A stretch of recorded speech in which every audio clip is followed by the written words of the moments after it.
Person of interest na ngayon mga tol si Senator Robin dahil nga di ba siya ay napaulat na tumulong dito kay Senator Bato para makaalis sa Senado. So ngayon ayon dito sa NBI itinuturing na siyang person of interest, no? Pag-usapan natin to mga tol, samahan ninyo ako. Matapos ang 6 na buwang pagliban o pag-absent, pumasok isang araw, nagkaroon ng tensyon mga tol.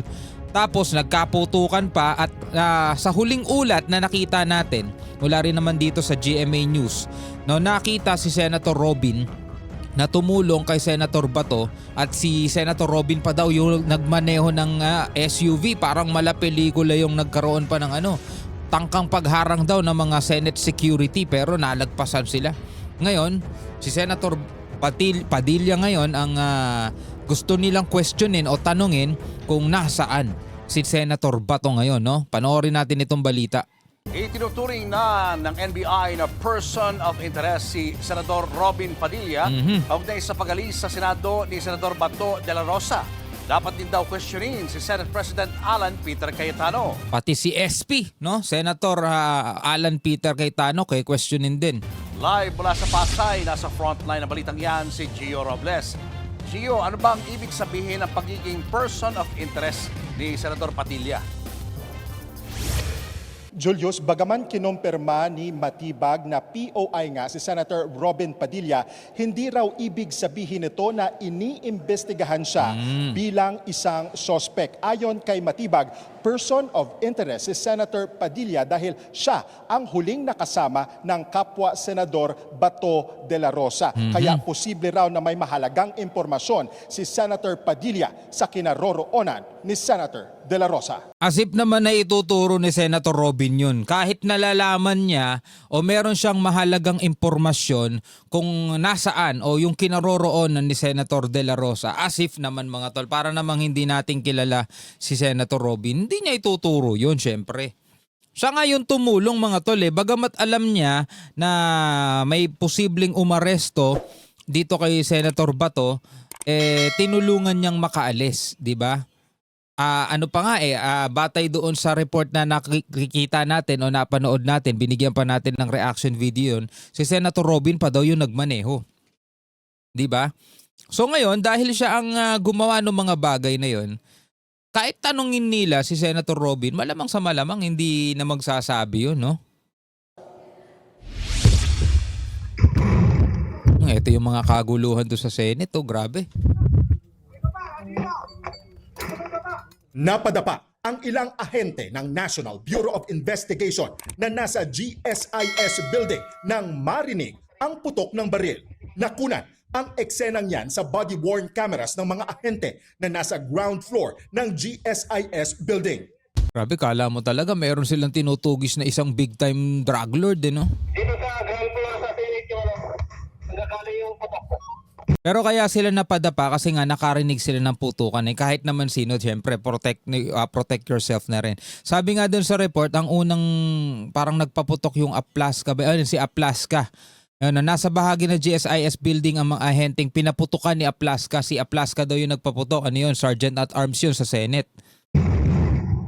Wala naman sa bahaging yon ng gusali ang pamamaril at nasa ikalawang palapag.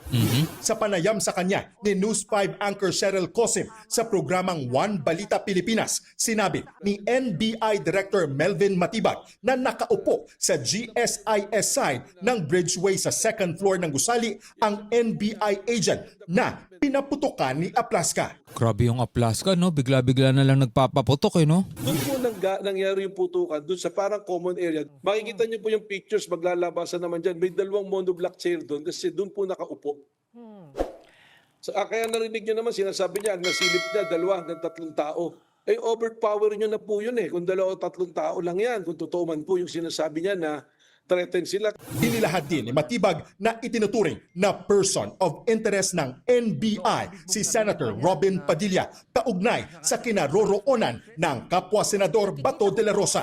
Ayon kay Matibag, itinuturing na POI si Padilla dahil siya ang huling nakitang kasama ni de la Rosa. Hindi raw ibig sabihin yan ay tinutugis ng NBI si Padilla. Pero alam nyo mga tol, may napansin lang ako kasi bilang nahagip dito sa camera si Ane. Senator Lito Lapid, no? Sa lahat ng mga issue, sa lahat ng mga kaguluhan, press con, interview, never natin pang nakitang nagsalita. Etong si Senator Lapid, mga tol, never pa natin siya nakitang nagbigay ng komento, reaksyon. Hindi nga ata siya nai-interview, mga tol, no? Hindi nga rin natin siya nakikitang tumayo dito sa plenaryo. Diba? Nakipagdebate. Kahit mapa West Philippines man yang usapan na yan, mapa flood control man yan, mapa issue ngayon dito kay Senator Bato, never pa natin siyang nakitang nagsalita, mga tol. Ang ibig sabihin po, kasi may nagtanong sa akin na paano ba yung kay Senator Bato, paano siya hanapin? Sabi ko, ang unang-una dapat natanungin dyan ay si Senator Robin Padilla. Kasi siya yung huling kasama. May lumabas na pong CCTV. At saka yan sa Sergeant of Arms dahil siya yung nakakalab ng patkilos doon sa Senado. So to a certain extent, they are person of interest doon po sa pagkawala ni Senator Bato de la Rosa. Lumabas si De La Rosa sa Senado Huwebes ng madaling araw habang may nakaambang arrest warrant sa kanya ng International Criminal Court o ICC. Sa video ng aming team na nagbantay sa Senado kahapon, may nakitang lumabas na van bandang 2:45 ng madaling araw. Sa oras na yan, sinasabing umalis sina De La Rosa at Padilla sa gusali. So may posibilidad ba na nakasakay dyan? O ano lang yan, pang-agaw atensyon?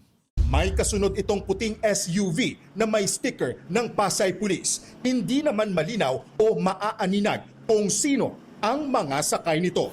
Bago tumakas, isinailalim sa protective custody ng Senado si De La Rosa. Yun talaga yung ano, kasi may mga nagque-question, bakit daw tumakas ang terminong ginagamit ko? Yun din naman kasi yung nakikinaririnig natin sa balita. Di yun din yung ginagamit natin. Tumakas kasi nga merong nakabinbin na arrest warrant sa kanya. So ano pang ano bang pwede nating itawag doon, di ba? Tumakas kasi nga hindi niya hinarap yung nakabinbin na yun. Kung naaalala ninyo, dati sinasabi ni Senator Bato na kung sakasakali man merong arrest warrant na sa kanya, willing siyang samahan si dating Pangulong Duterte dun sa ICC. Honor pa nga daw yun karangalan pa nga daw sa kanya yun Sana nga daw magkasama na daw sila sa isang selda o kaya magkatabi sila para maalagaan niya si dating Pangulong Duterte. Pero ngayon, para silang aso't pusang nag-aahabulan ngayon. Para kay Matibag, komplikado ang sitwasyon ni De La Rosa dahil sa magkaibang interpretasyon ng protective custody na ibinigay ng Senado. Habang ang Senado raw ay nagbigay ng proteksyon, tila ito rin ang naging daan para makalabas si De La Rosa. Tama po. Hindi pwedeng hulihin pero pwedeng paalisin. Pwedeng patakasin. Ganun po yung nangyari. Nasabi natin, i-honor natin yung kanila pong resolution na yon. Kumbaga po, harap-harap kami ron, si Senator Alan Peter Cayetano, lalaking usapan po yun. Na kumbaga, we honor it and it should be honored by both parties. Ang Sabi kasi protective custody, dapat nasa kustodiya ng Senate. Hindi pa aalisin doon. Nandun lang yung protective custody. Nasa kustodiya lang dapat ng Senado. kung Senate President Alan Peter Cayetano ang nagbigay ng protective custody kay De La Rosa. Kaya ayon kay Matibag, mas mabuti raw na tanungin din si Senator Cayetano kung nasaan ngayon si De La Rosa. Kaso ngayon, ang gusto rin ni Senator Cayetano, matibag din si Matibag. Dapat daw masuspinde rin daw si Matibag. Well, ngayon mga tol, talagang medyo madrama, magulo, masalimuot ngayon ang nangyayari. At ngayon dito natutuon ng pansin ng marami, media, mga Pilipino sa pag-aresto dito kay Senator Bato. Marami nang gigigil at talagang gusto siyang ipadala na doon sa ICC. At meron din naman syempreng kumakampir, sinasabing hindi, no? Protektahan si Senator Bato, parang ganoon mga tol, no? Pero lagi nating iisipin, ang pinaka number one pa ring problema na ating kinaharap at gustong-gusto natin talagang makita is yung may maparusahan na doon sa flood control. Napakatagal na nun mga tol. Napakatagal na nun. Anong masasabi ninyo tungkol dito mga tol? Pwede kayo magbigay ng inyong sariling opinion, sariling reaksyon sa comment section sa ibaba. Comment kayo sa ibaba mga kapatid.